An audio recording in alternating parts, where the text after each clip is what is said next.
Proverbs 4:23.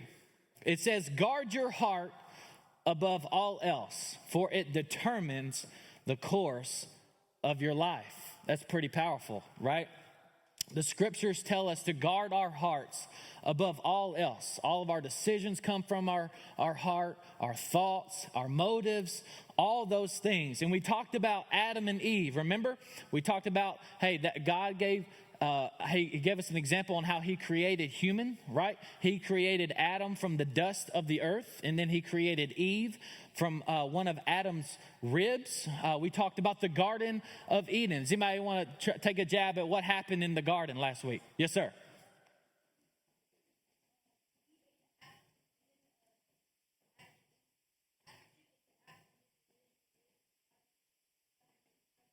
Yep. Hey, I'm proud of you. Let's go. That's awesome. Man, first try. That's so good. So this like what he was talking about. Adam and Eve, they lived in this garden. The garden, and it was perfect. It was perfect. They had everything they needed. There was a tree at the middle of the garden, and the only rule was you cannot eat from or even touch this tree in the center of their garden. And long story short, they ended up doing that. And this is what happened. Remember, we saw that everything was good until they ate the fruit, right? They didn't realize they were naked until they ate the fruit. They didn't run or hide, just like he said, until they ate the fruit. And they had nobody to blame for anything until they ate the fruit. And they were not guilty of anything until they ate the fruit. So, remember, this is what we talked about. Guilt is when I owe you. Remember? And what does anybody remember what we said at the end of the experience last week? Does anybody remember? No one. So we're going to repeat it again. Y'all ready? Though I fall. Come on. Though I fall. Jesus can make me new. I'm through with a guilty heart. All right, one more time. You ready? Though I fall. Jesus can make me new. I'm through with a guilty heart. All right.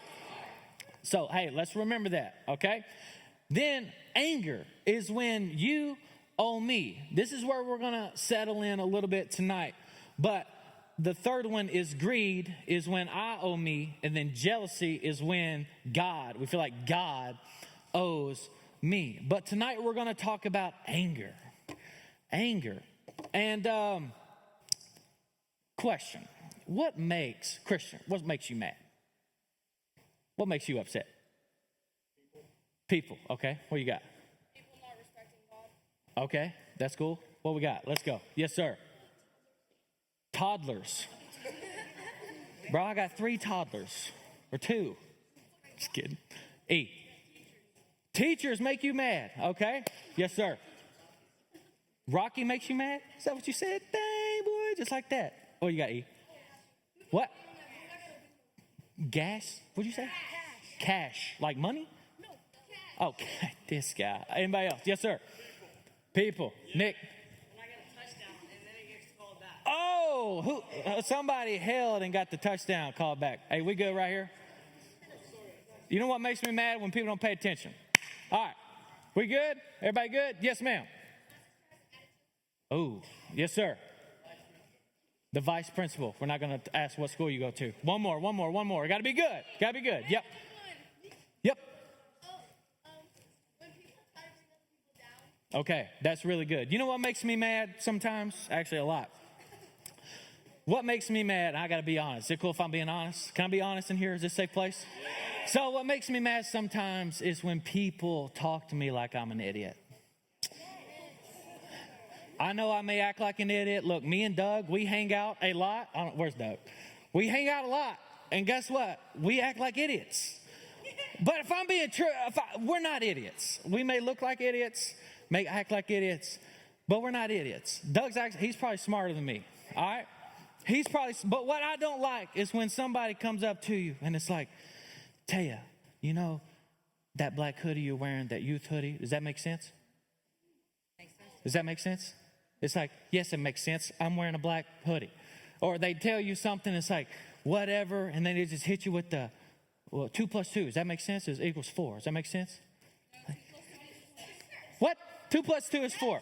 I don't like when people talk to me in a negative way or condescending way or talk to me like I'm a moron. It gets my blood boiling. I don't like it. Like, let's just talk and let's just have a conversation.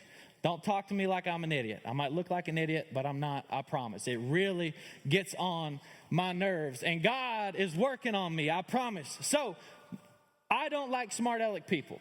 I like when people just talk cordial. So, the big question tonight, y'all ready, is how do I deal with my anger? How do I deal with it? We'll get there, I promise. How do I deal with my anger?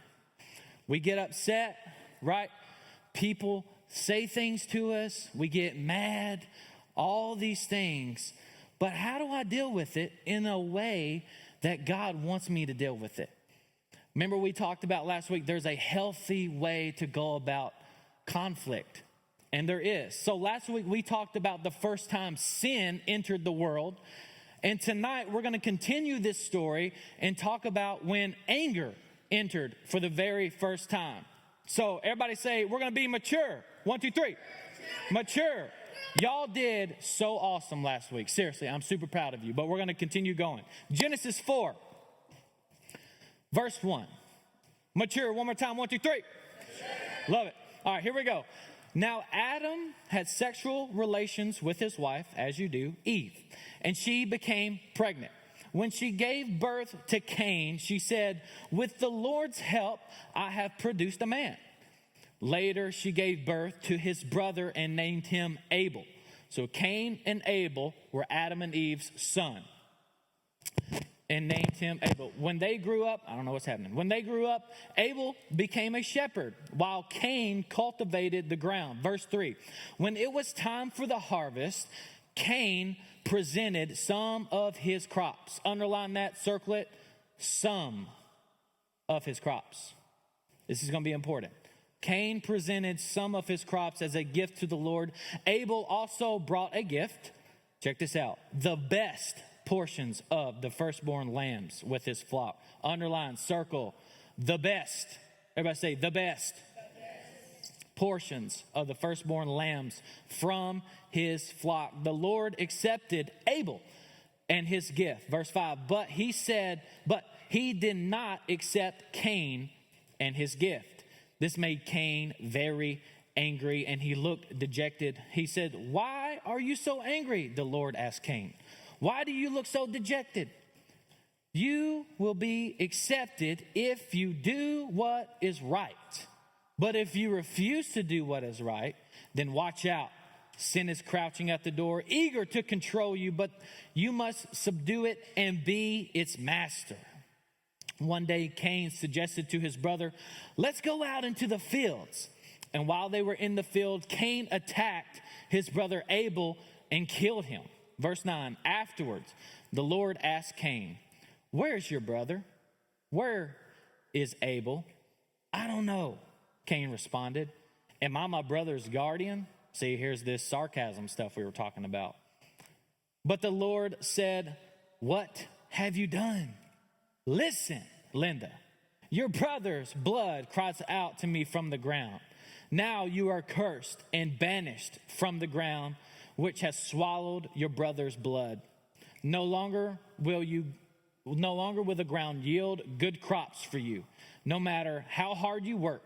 From now on, you will be homeless, wanderer of the earth. Cain replied to the Lord, my punishment is too great for me to bear. You have banished me from the land and from your presence. You have made me homeless wanderer. Anyone who finds me will kill me, the Lord replied, no, for I will give a 7-fold punishment to anyone who kills you.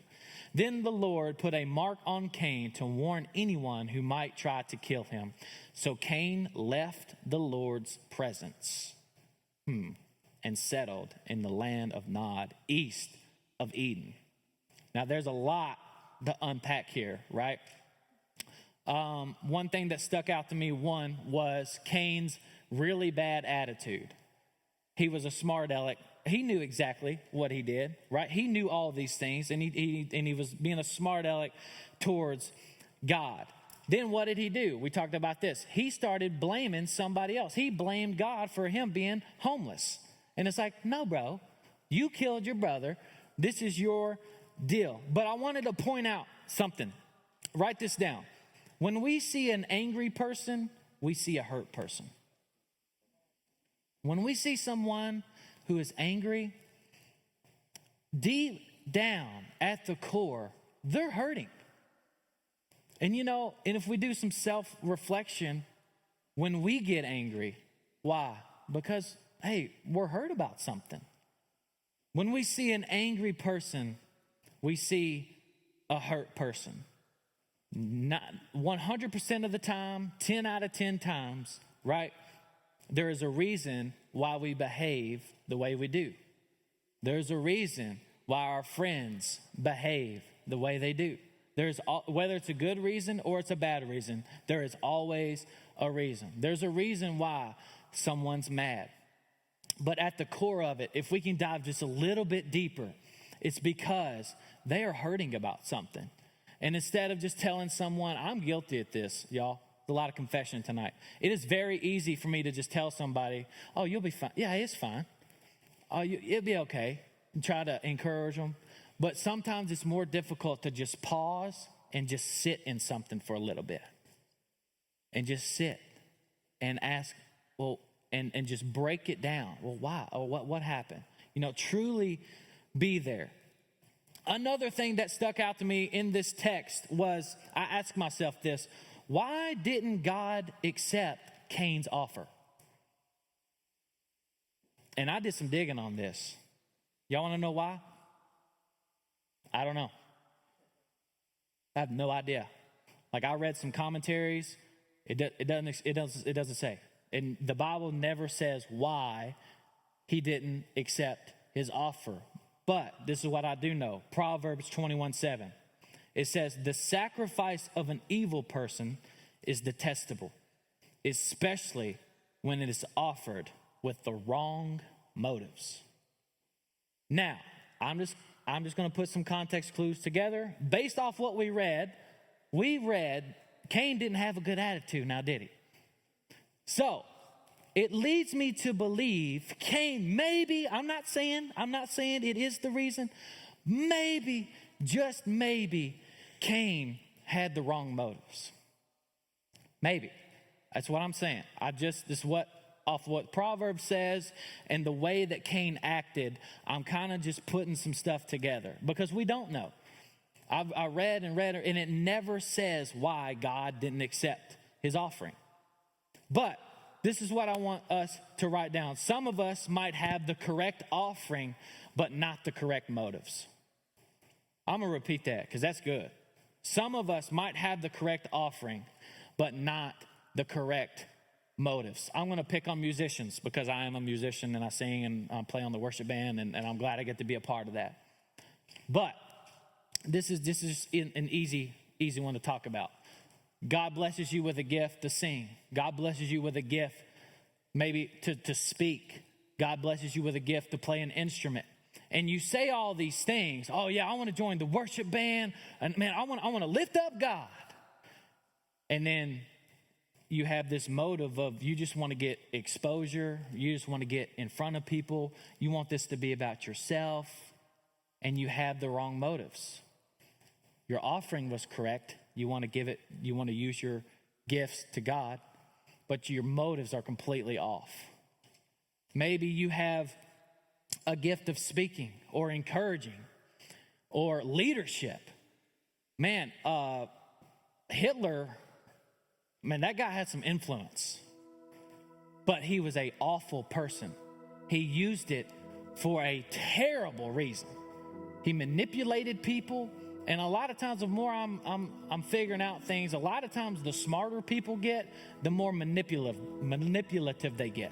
Because they know how to use the words, they know how to make you feel a certain way, they know how to control a room and make people do things. And I'm not trying to scare anybody to don't make yourself smarter. But I think those are some things that we need to watch out for.